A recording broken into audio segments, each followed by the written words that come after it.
Shabbat Shalom, Kol Halal, Yahweh B'Hashem Yahushai, B'Hashem Ruach Kadash. Double honors to the elder apostles of Great Millstone, as well as honor to the men under the elder apostles of Great Millstone. Shalom to the elect and those who hope to be of that number. An article from Personal Today. Legality of no PHARMAK job, no occupation, recruitment confirmed. You can see that I didn't exactly say it because I titled one of my videos something along these lines, and YouTube took it off. No, YouTube gave me a strike for it. But yeah. By Adam McCulloch on 18th February 2021. That's today's date, 18th February 2021. It is legal for businesses to insist. This is what the word insist. Yes, this is the etymology for the word insist. Insist is a verb.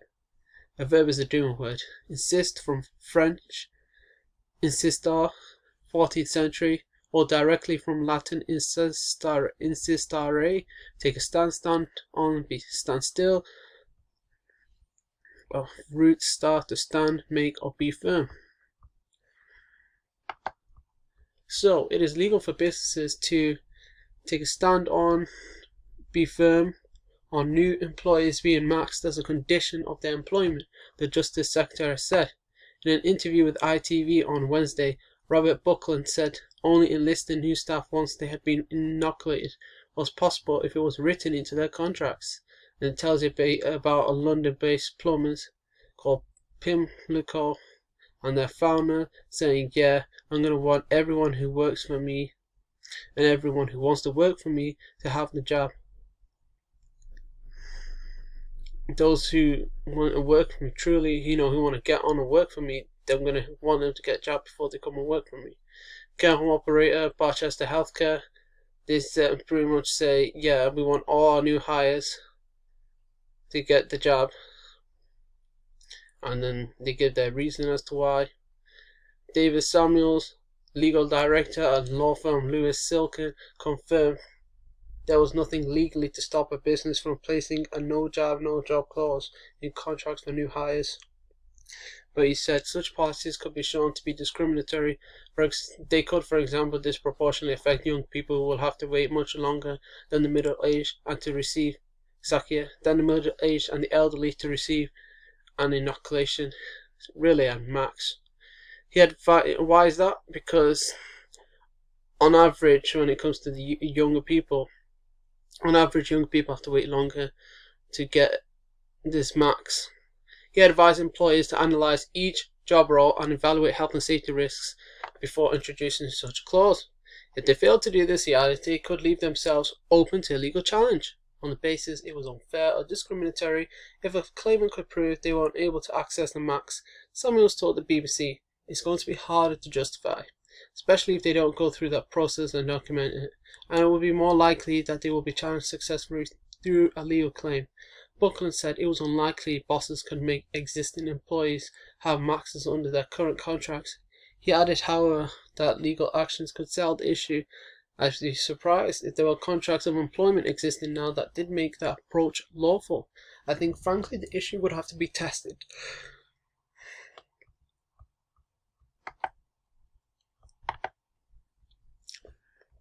You can see what the article says. There's a video from ITV. And just write no job, no occupation, crown, no PHARMAK job, no occupation. Basically what it says here. Legality of no thingy, recruitment confirmed. And you'll find a bunch of articles, one from ITV, one from the Financial Times. I just chose Personal Today. Here's a video from ITV News. I might play a bit, or I might play at 1.25 speed. Just cause it might get them off my back. No job. A few UK no jab, no job. A few UK companies are considering making COVID jabs a condition of employment, but such a requirement could lead to discrimination against people who are unable to or choose not to receive a vaccine. So what is the legal position for employers? Can companies insist on a jab? As of today, it is my view that employers could not insist on a jab for currently employed employees. That would be a breach not only potentially of the Equality Act and employment rights law generally, it would also be a breach of the Public Health Control Diseases Act 1984, which actually prohibits any sort of mandatory treatment such as vaccines. Look, they're going to make this mandatory, okay? They're going to use the military. The military ain't going to be on standby. The military is going to be there forcing into people's arms. They'll be using coercive tactics as we speak. And slowly those coercive tactics are going to be more and more manifest and more powerful. And yes, your place of work is going to require you to have the PHARMAK. If an employer was to, for example, dismiss an employee that's currently on the payroll because they refuse to get a jab, it is highly likely that that would constitute unfair dismissal. What about asking new staff to have the jab? For new prospective employees, right now, because there is no jurisprudence, there's no law from Parliament, it really is going to be watch this space.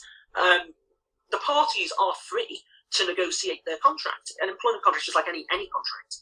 However, the employer has much greater bargaining power than the employee. So if they start insisting that they want to write this into the contract of employment, which I understand some firms have already started making preparations for that. Employers, by law, are obliged to provide a safe workspace. So could COVID vaccinations help protect vulnerable people in the workplace? Well, they're already saying it's supposedly protecting people. So in the name of safety, don't be surprised if they write this into your contract that you try to get hired by them. You being a potential new hire, potential new recruit.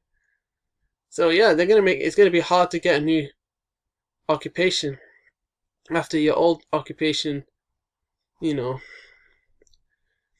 gonna keep you on or put you on no pay leave because you refuse to take the PHARMAK. Workspace. Is an employer, as part of their general duties, does have a legal obligation to maintain a safe workplace, be that in the Employment Rights Act 1996 or the Health and Safety legislation from the 1970s. So you can construct an argument saying that they could make that a reasonable management instruction as part of their overall responsibility and duty of care, not only to their employees, but to their clients and customers. So will COVID contracts actually happen? What the issue is whether generally employers will be permitted to go down this line. And I don't believe they will. For a start, employment law really is about what is reasonable both on the employer. Alright. I'm going to leave both these in the description box. The video and the article I read.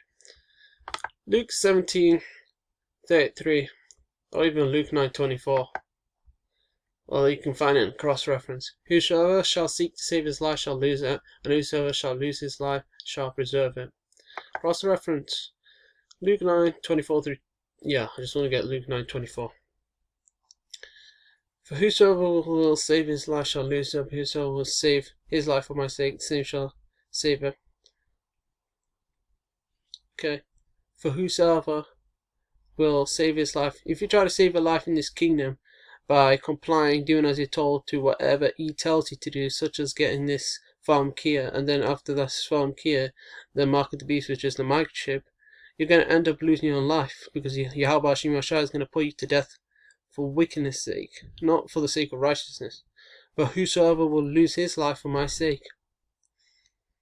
So if you lose your life for Yahshua's sake, because some of the elect, they might even be put to death. They're going to be put to death. They're going to be marked for Yahushua. They may undergo extreme tortures. As that happened in the past. 2 Maccabees chapter 7, Romans 15:4 for us written, aforetime was written for our learning, that we through patience and comfort of the scriptures might have hope. Okay, and in 2 Maccabees 7, you read that was history. You had the 7 brothers and their mother who underwent extreme tortures for refusing to eat swine's flesh. We know swine's flesh, according to the law, Leviticus 11, Deuteronomy 14, is unclean, and you ought not to eat it, for it is an abomination, filthy. And they were put to death. They underwent extreme torture, they died. And some of the elect, they may undergo extreme torture, they're going to have their heads chopped up, You're gonna die for the Lord. But hey, they're gonna be the first waves of those who get beamed up to the chariot. Then it's gonna be those who are still alive in the day the Lord returns to judge and make war with the inhabitants of the earth to save his elect.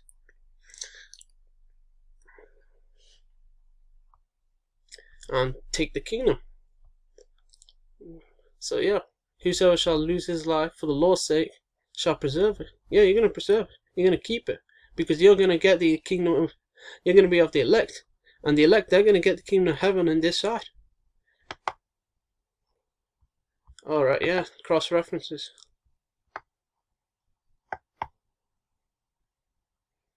Matthew 10:39. He that findeth his life shall lose it, and he that loseth his life for my sake shall find it.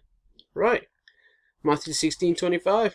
It's the same thing. For whosoever will save his life shall lose it, saving his life by complying to in this kingdom, by complying to whatever he tells him to do. And he's gonna have you do anti-Hamashiach things. And if you do anti-Hamashiach things, ultimately you're gonna lose out on salvation, and you're gonna end up being put to death for your wickedness, for your wickedness, for wickedness' sake, for being wicked, shall I say. And whosoever will lose his life for my sake, for righteousness' sake, for Yahweh's sake, shall find it. You're gonna find it on this side. Because you're gonna get the kingdom of heaven this side. You're gonna be saved, and only the elect, the chosen Israelites, will get the kingdom of heaven this side. Yeah, you can also check them out.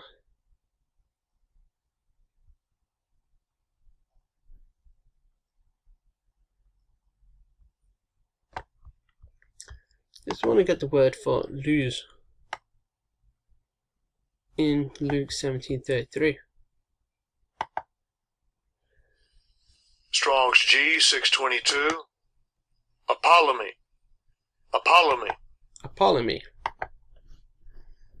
Lose in Luke 17:33. Apollomy. Lose in Luke 17:33. Apollomy. G 622. To destroy, to kill, to declare that one must be put to death, to perish, to be lost, ruined, destroyed, render useless, and so on.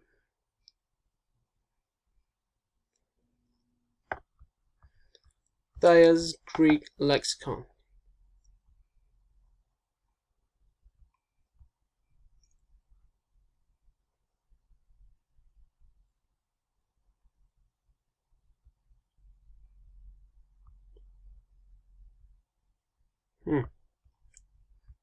Gives you the several meanings of the word apollomy. See what the other Bible translations say, just to see.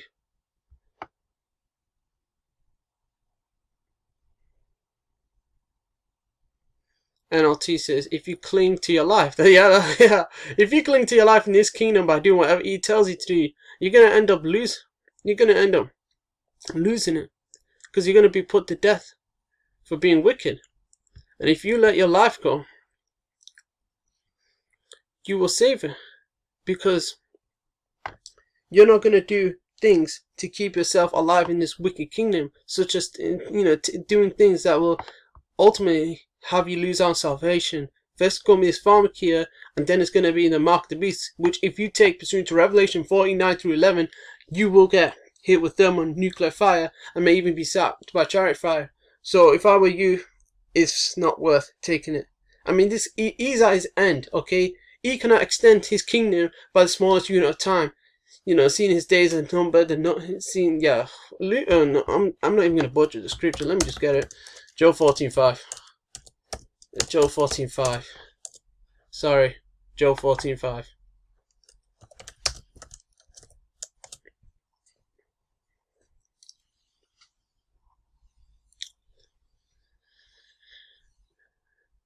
Seeing his days are determined, the number of his months are with thee.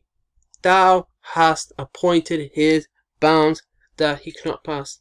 His days are numbered. The days he had to rule his kingdom is numbered. He can extend that by the smallest unit of time. So yeah, I'm gonna leave it there. Don't try to save your life in this kingdom. Put your full trust in Yahweh Hashem Shai when the time comes for you to step out in faith. Hopefully this video was edifying. Until next time, Shalom.